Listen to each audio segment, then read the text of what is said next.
Le troisième élément, c'est le développement d'exigences de service. Le développement d'exigences de service, c'est quelque chose qui a été cité aussi tout à l'heure dans la présentation que j'ai appréciée, c'est de dire finalement, jusqu'à présent, on a fonctionné dans nos métiers avec des obligations de moyens. Et de plus en plus, on va être soumis à des obligations de résultats.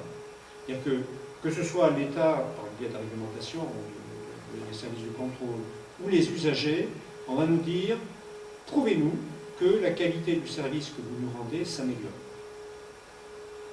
Donc il va falloir mettre des indicateurs. Il ne s'agira pas de dire, ma station d'épuration, elle fonctionne, elle rejette moins de 25 mg d'hélium par litre. C'est pas ça l'enjeu. C'est est-ce que la qualité de la rivière s'améliore? Est-ce que je prends toujours des truites dans la rivière? Est-ce que j'en prends plus qu'avant? Ça va être ça. Et c'est juste un petit élément de réflexion. Hein. Si on regarde comment fonctionne un dispositif technique, à un moment donné, il y a des gens qui ont des besoins. Ils ont des besoins, et puis ils ont des désirs. Ils prennent pour des besoins. Enfin bon, peu importe. Ils ont les deux.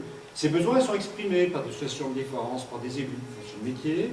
On les donne à quelqu'un qui bâtit un programme. On donne ça à un bureau d'études qui fait un projet. On donne ça à une entreprise qui construit un ouvrage, un réseau, une station d'épuration, on met cet ouvrage en service, et ça rend un service, et finalement la qualité du service rendu, c'est l'écart qui existe entre le service rendu et puis les besoins et les désirs des gens. Et c'est ça qu'il va falloir être capable de mesurer, de gérer. Or, dans un système comme un système d'assainissement, cette espèce de boucle, c'est une boucle qu'on fait de façon régulière. Le système d'assainissement, on l'altère, on le modifie un tout petit peu tous les ans. Il est là pour la durée, on ne va pas le changer fondamentalement.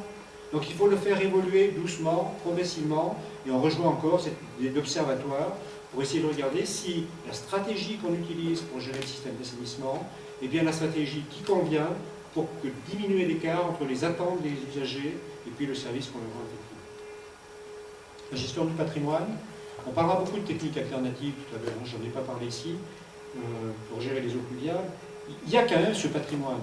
Ce patrimoine, il a une valeur très grande. Il faut quand même qu'on l'entretienne, qu'on en tire le meilleur parti.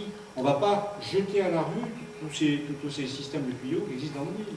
Ils rendent un service, il faut qu'ils continuent à le rendre le mieux possible. Et cette valeur patrimoniale, elle est très grande. Donc pour l'illustrer, c'est juste une question à prendre. Pas en valeur en euros, ça a beaucoup de sens, mais au taux actuel d'investissement, combien il faudrait pour reconstruire à l'identique le réseau d'assainissement du monde? Mais la réponse est simple. Alors, juste pour introduire ce que je vais vous dire après. J'ai travaillé avec Yaoundé, capitale administrative du Cameroun, taille à peu près identique à celle de Lyon, environ 500 000 habitants, qui n'a pas de réseau d'assainissement. Vous dites aux gens de Yaoundé, c'est pas compliqué.